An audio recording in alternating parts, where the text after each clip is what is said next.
Bapak Ibu Saudara, mengikut Yesus adalah sebuah keputusan dan menerima hidup yang kekal itu adalah pilihan. Saya yakin firman Tuhan, pemberitaan Injil ini akan diberitakan sampai seluruh bumi. Seluruh makhluk akan mendengarkan karena ini firman Tuhan. Dan ketika mereka mendengarkan firman Tuhan, tentunya dalam hidup dan hati mereka akan menimbang apakah aku mau percaya atau tidak. Sekali lagi Bapak Saudaraku, jika hari ini kita masih diberi kesempatan untuk mengambil sebuah keputusan yang terbaik untuk menerima Yesus sebagai Tuhan dan Juru Selamat, mari kita pilih yang terbaik. Ya, berbicara tentang Yesus bukan berbicara tentang agama. Berbicara tentang Yesus bukan berbicara sekedar pengetahuan, tetapi Yesus sendiri, dia adalah kebenaran dan dia adalah jalan dan kehidupan. Karena setiap orang membutuhkan jalan, setiap orang membutuhkan kehidupan. Maksud saya adalah kehidupan yang sesungguhnya. Bukan berarti hari-hari yang kita lewati kita hidup bukan tidak sesungguhnya. Namun yang Tuhan janjikan adalah hidup yang kekal. Oleh sebab itu, dengan firman Tuhan hari ini, mari kita semakin dalam mengenal pribadi Tuhan. Amin Bapak Ibu Saudaraku. Ya, berbicara tentang Petrus, ada pengalaman-pengalaman yang menarik. Ketika Petrus sebelum menjadi murid Yesus, dia adalah seorang nelayan.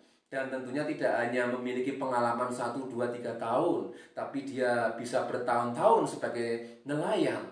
Dan tentunya sebagai nelayan, dia juga seorang pekerja yang keras.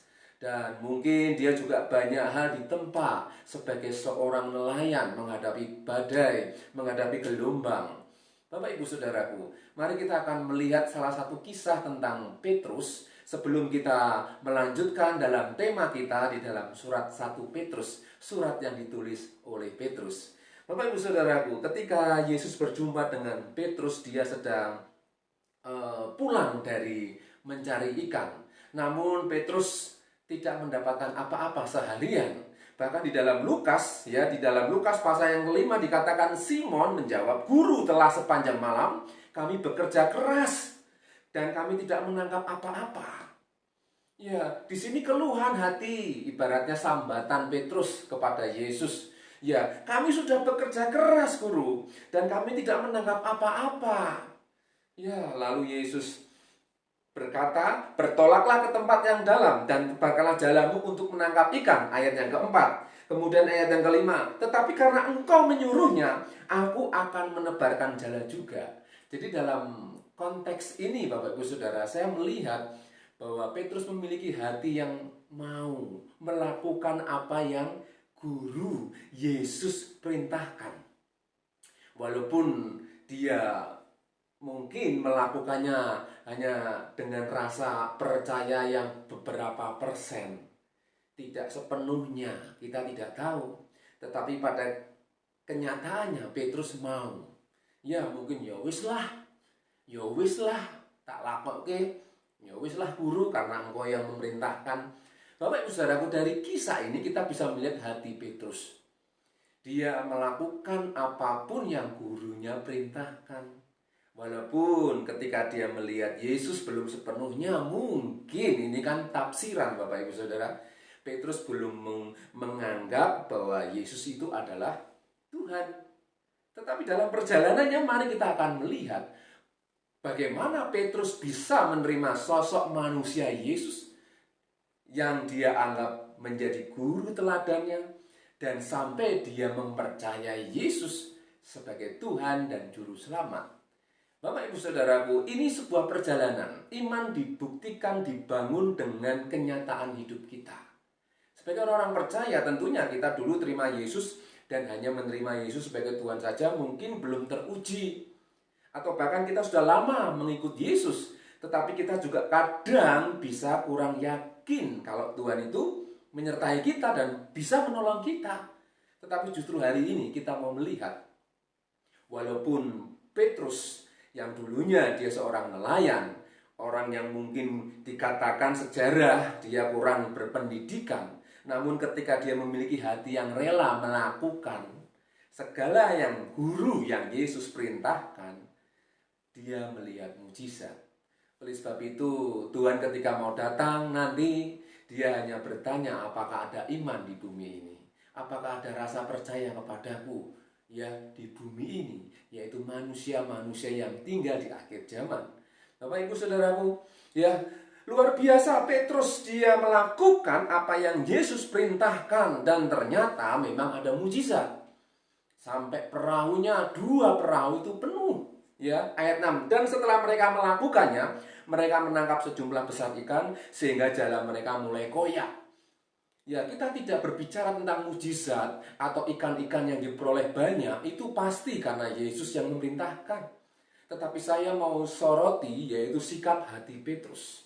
Walaupun dia mungkin melakukannya tidak dengan sukacita, dengan semangat, dengan antusias. Yesus yang memerintahkan, kita semangat.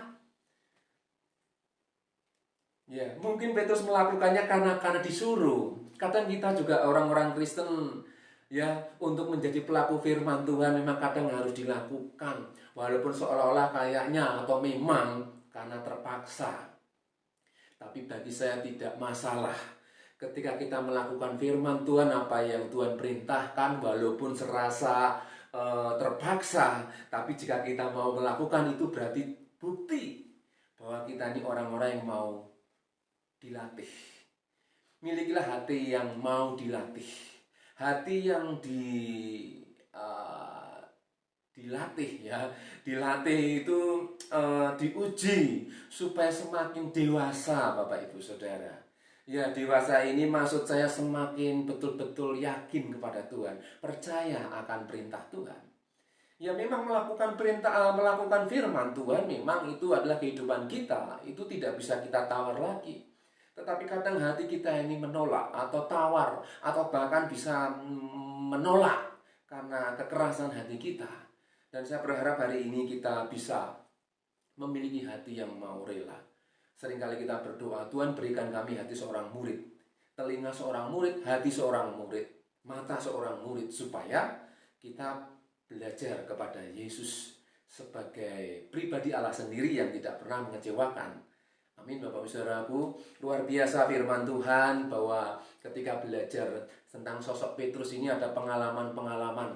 Ya, dia seorang nelayan yang mungkin keras hatinya, tapi dia mau melakukan, ya, apa yang gurunya perintahkan. Mari kita akan lanjutkan di dalam 1 Petrus pasal yang keempat ayat 7 sampai yang ke-8.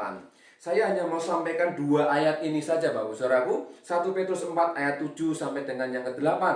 Dan renungan kali ini akan saya beri judul kesudahan segala sesuatu.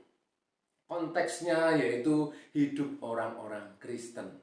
Mari kita akan baca ayat yang ke-7 sampai dengan yang ke-8. Firman Tuhan berkata, kesudahan segala sesuatu sudah dekat. Karena itu kuasailah dirimu dan jadilah tenang supaya kamu dapat berdoa. Ayat ini sederhana. Namun ketika Petrus menuliskan hal ini, ada hal yang dalam, Bapak-Ibu Saudara. Kenapa? Karena di situ dikatakan kesudahan segala sesuatu sudah dekat. Maksudnya apa? Ya, berbicara tentang kesudahan segala sesuatu ya hidup kita. Hidup manusia pasti ada timernya, ada timingnya, ada waktunya. Kita manusia pasti mati, ya kan? Ya, dalam kenyataan hidup ini manusia punya usia.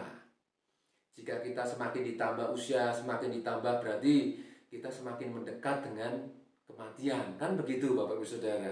Namun bagi orang-orang percaya ketika Petrus menyampaikan hal ini, Petrus itu tidak hanya mengingatkan, tapi dia memberikan pengertian, ya, bahwa segala sesuatu ada waktunya. Seperti pengkhotbah katakan. Ya, karena kita tinggal di dunia yang sementara, oleh sebab itu segala sesuatu ada waktunya, ada masanya. Tidak ada orang yang terus berjaya, terus hidupnya langgeng di bumi, itu tidak ada. Selama di dunia itu tidak ada yang langgeng, tidak ada yang kekal. Ya, oleh sebab itu saya katakan tadi, kita ini hidup ya di dalam iman kepada Yesus Kristus yang memberikan hidup yang kekal. Jadi arah kita jelas sebagai orang Kristen, tidak hanya belajar agama, tidak belajar meneliti sejarah-sejarah yang membuktikan kebenaran-kebenaran saja, tetapi Yesus juga memberikan ya pemahaman melalui Petrus bahwa dunia ini sementara. Dunia ini memiliki waktu dan batasan. Oleh sebab itu sebagai orang-orang percaya, kita harus yakin bahwa memang kesudahan segala sesuatu sudah dekat. Kita tidak tahu usia kita sampai kapan. Ya, kalau kita lihat sejarah, presiden pertama, kedua, ketiga, keempat, kelima, keenam, sekarang yang ketujuh, besok tahun depan ada pilpres lagi. Cepat sekali, tidak terasa Bapak Ibu Saudara. Ya, semuanya sudah dekat, ada masanya. Sehingga Petrus berkata kesudahan segala sesuatu sudah dekat. Yang perlu kita lakukan adalah, ya, pertama, karena itu kuasailah dirimu. Untuk menghadapi hidup ini, kita harus semakin menguasai diri.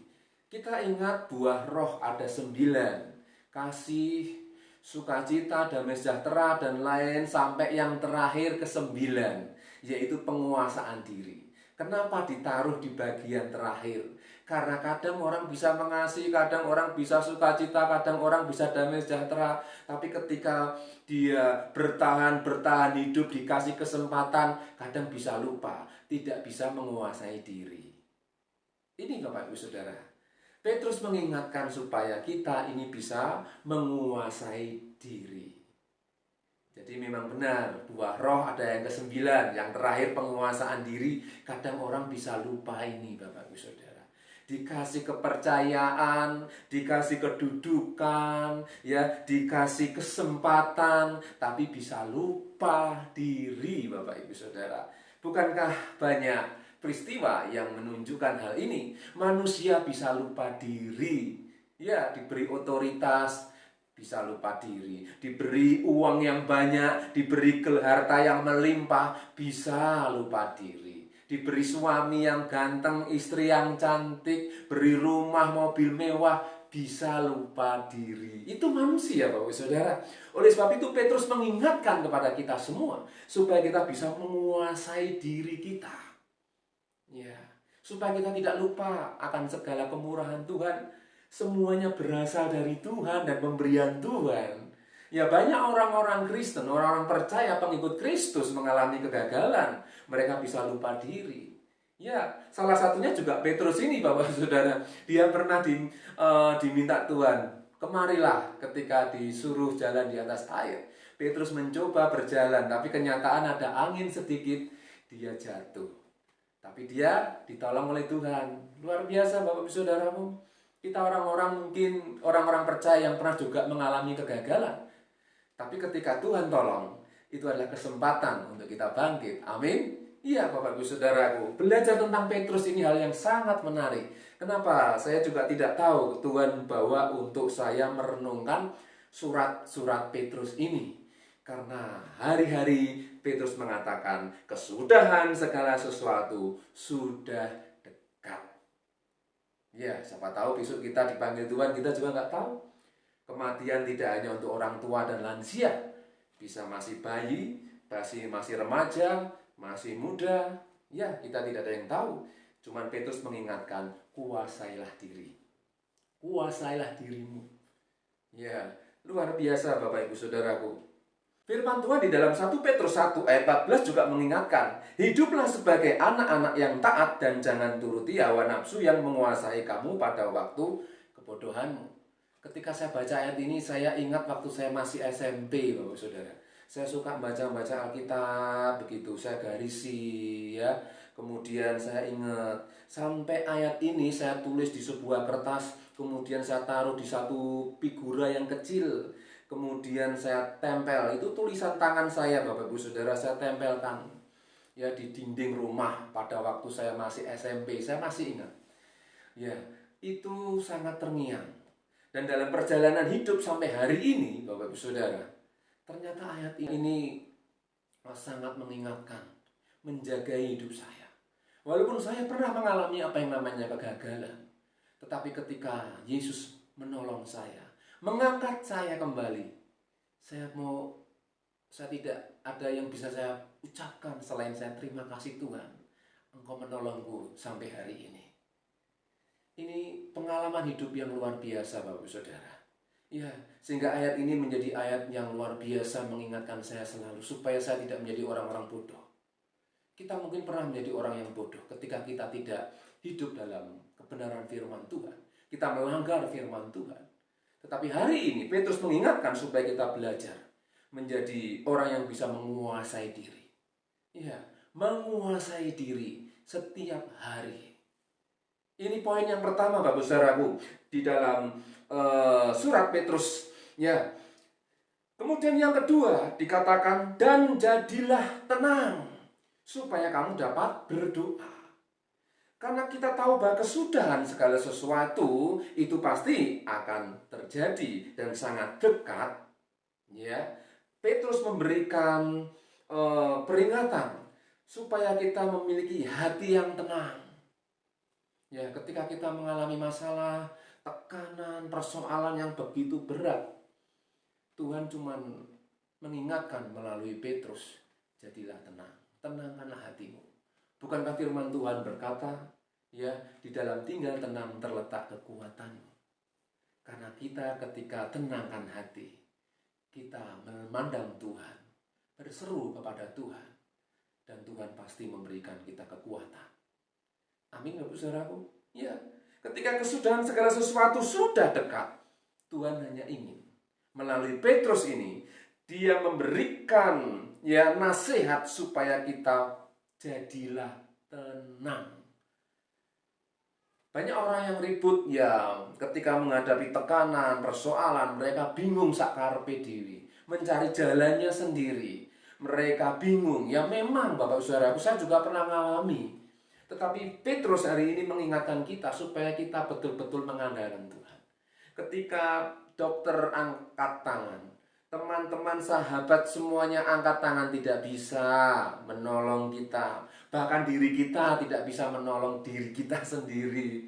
Ya, itu adalah kesempatan untuk kita menenangkan hati kita. Biarlah Tuhan yang turun tangan atas hidup kita. Amin, Bapak Saudaraku. Ketika keadaan yang seperti ini, yang kita alami, Tuhan izinkan supaya kita sadar bahwa kita ini adalah orang-orang yang tidak mampu tanpa Tuhan. Mari kita berjalan dengan kekuatan yang Tuhan berikan. Oleh sebab itu, Petrus ketika dia tak berdaya, ketika Yesus disalib, dia tidak berdaya apa-apa. Bahkan ketika mungkin Yesus mati, Petrus sudah lenyap kekuatannya. Tetapi jangan lupa, ketika Yesus bangkit, ketika Petrus berjumpa dengan Yesus, Petrus mendapatkan kekuatan yang luar biasa. Petrus mendapatkan semangat yang luar biasa. Kasihnya semakin meluap-luap. Dulunya mungkin hanya sebatas manusia, dia menghormati, menghargai Yesus sebagai guru. Tapi ketika dia melihat Yesus bangkit, dia mulai tahu dan sadar betul bahwa Yesus itu adalah Tuhan. Amin, Bapak Ibu Saudaraku. Iya. Ini perkara-perkara yang sangat sederhana, tapi kadang kita sebagai orang percaya lupa.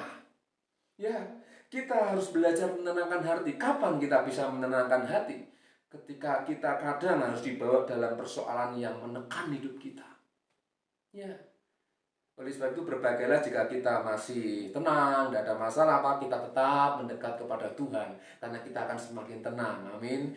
Hatiku tenang berada dekatmu, kaulah harapan hidupku.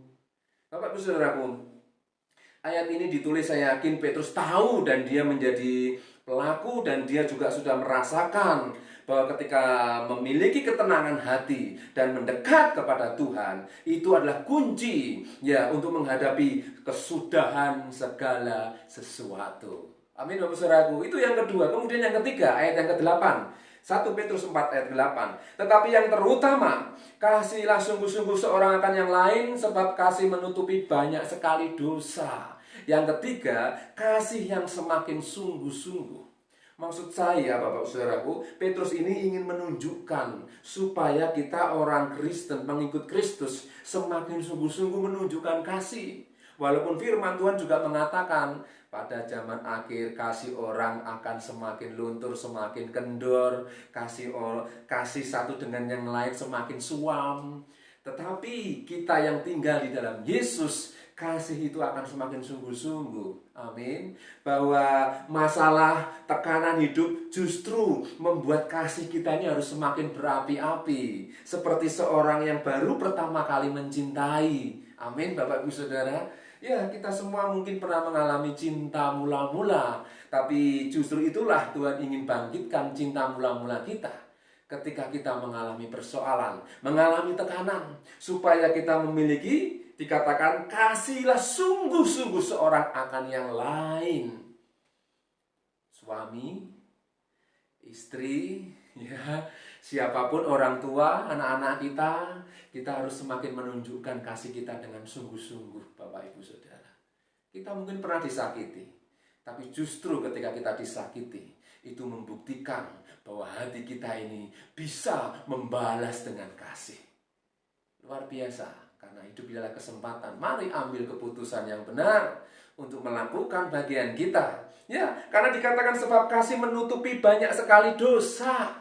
Ketika kasih Tuhan turun atas hidup kita, meluap-luap dalam hati kita, ya segala kesalahan, segala kepahitan yang masa lalu kita yang sangat menyakitkan atau yang pahit, itu hilang, Bapak Saudara. Karena kasih Tuhan meluap dalam hati kita, dalam hidup kita. Karena kita semakin sungguh-sungguh. Ini Petrus, ya, dia semakin mengasihi Tuhan Yesus. Walaupun dia harus disalibkan dengan kepala yang dibawa. Bagi Petrus, sekali lagi saya ingatkan, itu masih kurang. Karena untuk menunjukkan kasih kepada Yesus, dia ingin memberikan seluruhnya apa yang dia punya untuk Tuhan. Mari kita belajar melalui Petrus ini, Bapak Ibu Saudara, supaya di akhir zaman ini kasih kita tidak semakin luntur, kasih kita tidak suam, tapi justru kita semakin sungguh-sungguh. Karena Petrus mengingatkan yang terutama, ayat 8, tetapi yang terutama, kasihilah sungguh-sungguh seorang akan yang lain, sebab kasih menutupi banyak sekali dosa. Mari kita belajar mengampuni, mari kita belajar mengasihi, karena kita pernah salah, karena kita juga orang-orang yang berdosa yang diampuni oleh Tuhan. Bapak Ibu Saudaraku yang belum percaya kepada Yesus, ini adalah kesempatan untuk kita bisa menerima anugerah. Orang-orang yang berdosa, yang menerima pengampunan yang dari Tuhan, karena Tuhan mengasihi kita. Kita tidak bisa menghapus dosa kita dengan cara apapun, Bapak Ibu Saudara. Perbuatan baik kita seperti kain kotor. Ya, apapun yang kita miliki tidak bisa membayar lunas dosa-dosa kita. Hanya oleh karena kasih Tuhan saja, anugerah pengorbanan Yesus Kristus, kita memperoleh hidup yang kekal, kita memperoleh hidup yang sesungguhnya. Ini yang harus kita yakini. Karena kita beriman dan percaya, tidak sekedar beragama, tapi kita memiliki satu kepastian. Bukankah hidup ini yang dibutuhkan adalah kepastian? Manusia tidak mau di PHP, Bapak Ibu Saudara. Ya, manusia tidak hanya ingin dijanji-janjiin, tetapi Yesus, dia memberikan jaminan. Tidak hanya janji, tapi dia memberikan jaminan. Apa itu jaminannya? Dia mati di kayu salib untuk memberikan hidup yang kekal bagi mereka yang percaya kepadanya. Dan mereka tidak akan binasa, melainkan beroleh hidup yang kekal. Amin, Bapak Saudaraku. Kiranya renungan hari ini menjadikan kita kuat, ya, supaya kita belajar menguasai diri kita dan tinggal tenang untuk kita bisa berdoa. Kemudian yang terakhir, semakin sungguh-sungguh hidup di dalam kasih. Tuhan Yesus memberkati. Mari kita akan berdoa. Bapa di surga, terima kasih hari ini kami sudah mendengar firman-Mu. Kuduskanlah firman-Mu dalam hidup kami, supaya kami menjadi pelaku-pelaku firman yang melakukan firman dengan sukacita. Karena kami percaya bahwa kuk yang Tuhan pasang itu enak dan bebannya pun ringan. Oleh sebab itu, ajar kami menjadi pelaku firman dengan sukacita. Karena kami tahu bahwa pesudahan zaman akan berakhir. Tapi kami percaya kami akan berjumpa dengan Tuhan sendiri dan beroleh hidup yang kekal. Berkati kami semua yang sudah mendengar firman-Mu. Kuduskan kami dengan firman-Mu. Berkati pekerjaan, pelayanan, kota, dimanapun kami berada. Keluarga kami semuanya, pergumulan kami serahkan di dalam tangan kuasa-Mu. Kami juga berdoa untuk bangsa dan negara kami, tetap kami terus serahkan dalam kuasa Tuhan. Diampuni, dipulihkan, bahkan diselamatkan Tuhan. Berkati para pejabat petinggi, presiden, wakil, para menteri, dan seluruh aparat negara. Berikan mereka roh takut akan Tuhan, tunduk otoritas Tuhan. Kendalikan bangsa ini dengan kuasa-Mu. Terima kasih Bapak, terima kasih. Kiranya damai sejahtera Tuhan turun atas kami, mulai hari ini sampai Tuhan datang kembali. Kita yang mengasihi Tuhan katakan bersama, amin. Tuhan Yesus memberkati. Hidupku